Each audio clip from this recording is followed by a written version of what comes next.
Welcome listeners to our final beta episode. Thanks for tuning in. So far in the series we've introduced the poddy concept, we've talked together about our gaming history and some thoughts on the future for ourselves as well as for games themselves. We noshed on past games quite a lot. I know you all love that stuff. Nostalgia sells, as they say. But we're not only going to be riding that wave. There's lots more to explore about this particular growing niche in the gaming industry and community. That's one of the topics we'll discuss more on today's episode. We certainly shall. Hello everybody. We want to reflect on the series so far in the episodes, as well as share the reactions we've had on the chatter that's taken place. We're keen for you all to be part of the Horoscopes podcasting community and build a following that supports and grows itself. We're a cohort of gamers who are hitting a series of firsts. We're the ones who'll be talking like salty sea dogs to our grandchildren about the old 8-bit days and wowing them with tales of waiting 10 minutes for a game to load. Oh, well, totally. That's not changed. I've got to wait that long for my Crusader Kings 3 campaigns to load up. Yeah, or the 5-hour download for the latest Call of Duty. They will relate. We're going to be the first to talk about those video games old days. Our parents didn't have them. They talked to our kids about black and white TVs or going out playing without asking permission, or even about post-war rationing. With the first generation who have played online as young folks and can take that into retirement to build communities around it with a passion that we've held all our lives. That's true, and I'm sure every generation has something new to do when they retire compared to the previous one, but this one does feel big. It's like there's a whole universe of hobby time that's open for us to dive into for those 10 or 20 years or whatever of retirement. During the episode, we also want to let you know more about our social accounts and talk about the goals and even the moonshots for the cast in the coming weeks. And if you continue to listen, maybe even years. Well, let's start with the socials. We've got a Facebook page. To find it, search for Horoscopes Podcasting on there, or just click the link in the episode description. Follow the page and comment on some of the posts there. It's only been about our content. We've shared interesting articles about gaming on there too. Get in touch and recommend articles or podcasts you think we and our listeners would like to view or listen to and then talk about. We also have an Insta account. Again, search for Horoscopes Podcasting or follow the link in the description. So far, there have been 0 photos of either of our breakfast food. I'm sure you had some great breakfast food in Las Vegas. Well, yes, thank you. All of it. All of it. So much. But if you want, we can add our favourite gaming snacks. Oh, nice.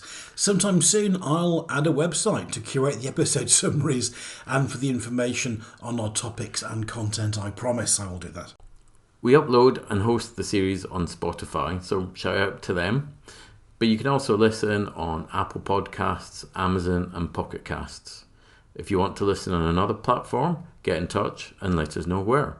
But if you do listen elsewhere, I'm curious to know how you are listening to this one, because it isn't where you get your podcasts. Stop going all existential, Kieran. We are pleased to see and hear comments, good comments about, bad comments are good feedback as well, but good comments on what we're trying to do and that people are connecting with the content that we've created and the discussions that we've had about games in the past.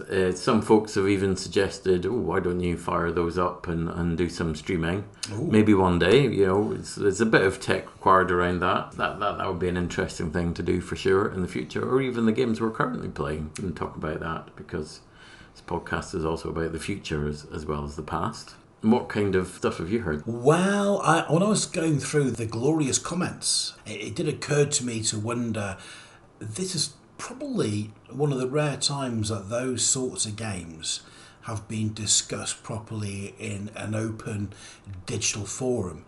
Because I remember I used to get Crash. Yep, remember that? I read Crash every week. Love that. Zap. But yeah, we'd get kind of reviews and conversations about games and people would write in with comments, but then you had to wait for ages to read about them, and very often the moment's kind of lost then as you've been playing the game. Whereas I think probably now it's good to give these games a bit of a revival. Yeah. And there's probably quite a few games that'd be good to chat about. Yes. Well, we don't want to quite be like the Steam reviews stream. No. A little bit more. They're very popular, yeah, and they're quite useful. Yeah. There are a couple of purchases I've made just based on positive reviews on Steam, but we can be a bit more thoughtful about it. Great, that's all about building a community and having that discussion. It's a common shared interest, so having that discussion is a great thing. I mean, I think as we've said before, we're not imminently about to retire, at least not that we know. No.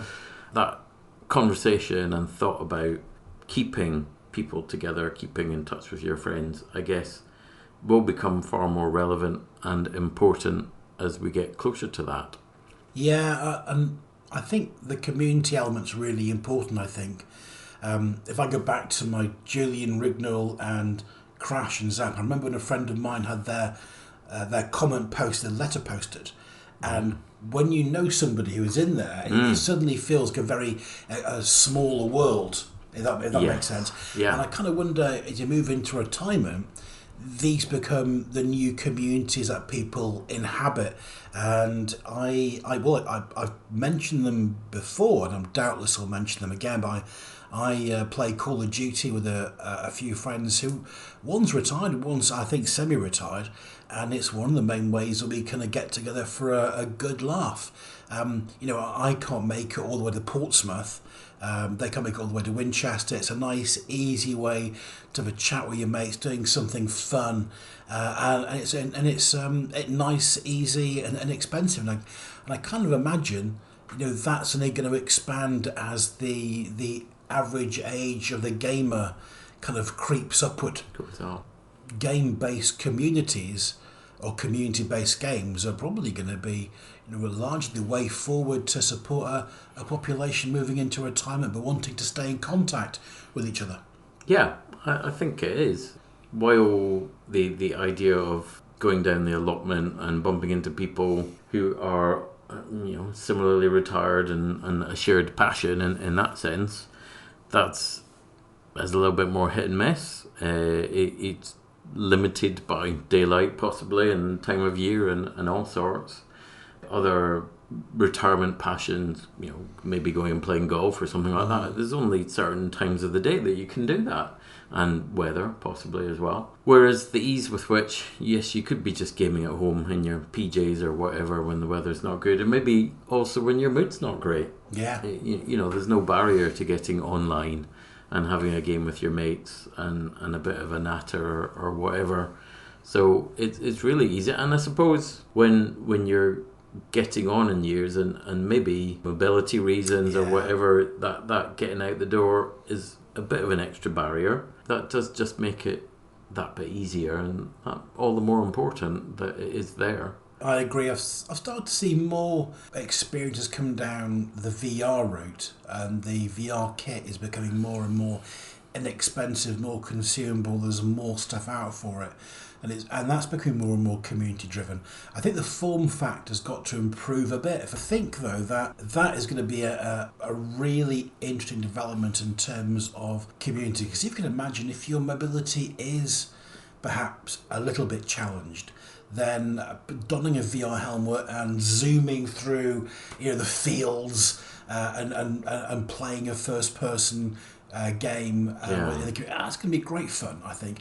Or driving down around a favourite Grand Prix track with your friends. Well, that's obviously true of any age, mind you, being able to get to do that. That's true. It's not something that we can do every day, getting to go on a Grand Prix track. Yeah, and I think with the graphics, which are going to inevitably get better and better and better, and the experience getting better and better and better, I think that kind of multiplayer community-based gaming is going to be a real win. But I do wonder, I don't know if you remember this, but I remember we had done when the Xbox first started having online communities, you'd have these communities which were nice people community where people would go and have a nice game and not shout at you about stuff. And then they all went down to the underground community where basically you'd come away questioning your fatherhood or whatever. Flamed all the time.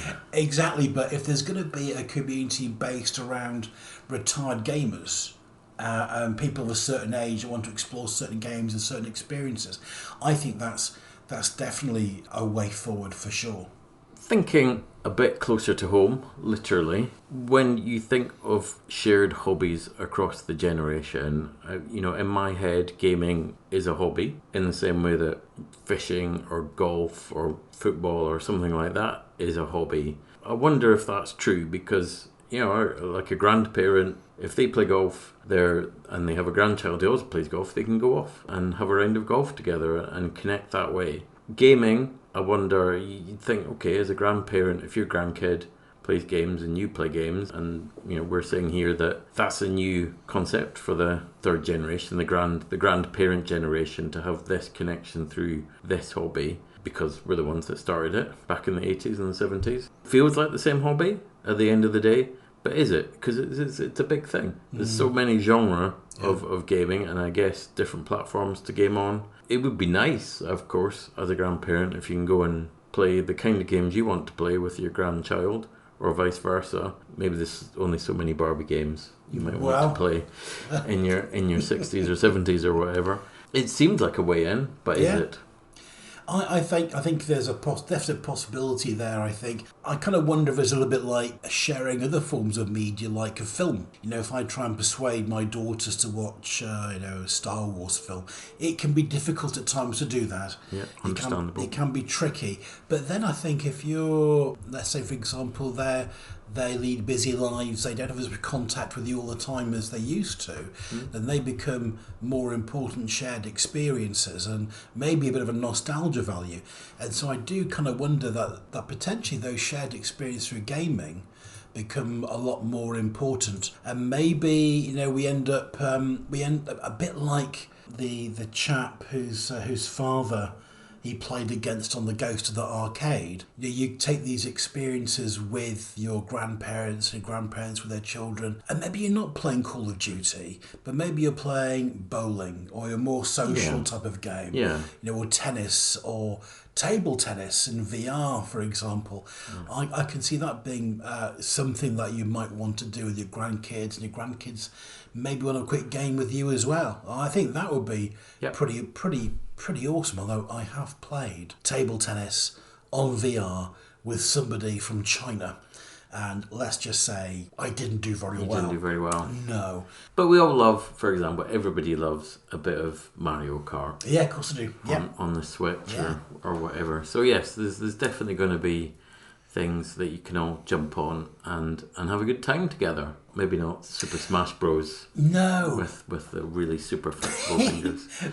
But you know what would be really awesome? Let's say, for example, if you had pictures of a home that you grew up in as a child and you have great memories of your parents or grandparents there, you don your VR helmet no matter where you are, suddenly you're back in that living room again with a table tennis set over the dining room table, and you're back. You're back again. Yeah, that's something. I mean, if I could do that and play with my grandparents, I would definitely. Well, I mean, there's a whole space there around not necessarily with gaming, but just the way that a 3D representation can well these days even now be generated from some photograph that with like VR and the kind of gaming technology, you could be not so much your grandparents sitting you down with their slides, giving a slideshow of something, but something a little bit more dynamic than that, rather than your grandkids' beach holiday to Scarborough or whatever. And talking about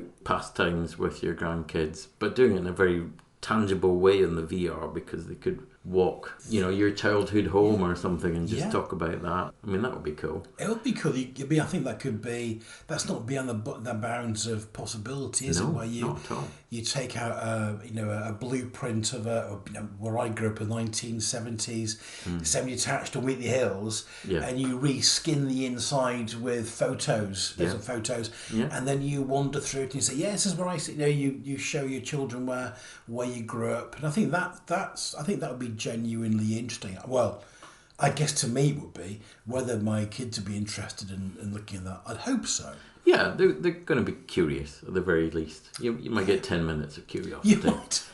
And that would be a win. Yeah. Before they transform it into some kind of Call of Duty map, the experience that our kids or grandkids have with games that we enjoy, it's probably quite similar to the experience that we might have going back to games from the 80s. And I recently had that experience at the conference I was at where they tuned the conference very well to the age of the people that were there. And I realised this not just through the music, but also when they wheeled out the 1980s arcade cabinets with Golf, Defender, Pac-Man and Pole Position. And I was there with my manager and I said, "Oh, yeah, you got to watch me on Defender. This is my favourite game of all time. I am fantastic at this game."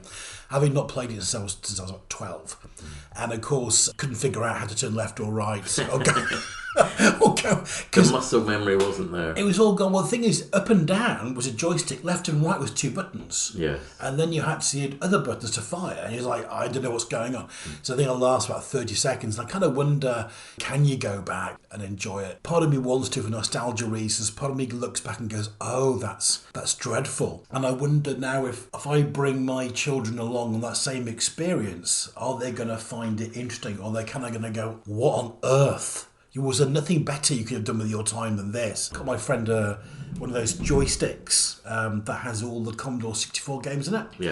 And he plugged it in for his 40th. We played, so I went, oh, we've got to play Spy vs. Spy. Put it in, and it was like, it's not quite how I remember it. Yeah, listeners, are there any games you would want us to revisit? Either because you think it would be a bit of a car crash, or because you reckon there's a game out there or games from the 80s or 90s or even the noughties that you think really do have replayability value even still. Let us know, make any suggestions. The games that have had sequels and whatnot, things like SimCity, there's a hardcore of community that keeps going back to the early versions because they like the mechanics and the idea and the retro feel. Well, I actually bought an old laptop for £120 just so I can play Star Wars Battlegrounds on it, just for that purpose.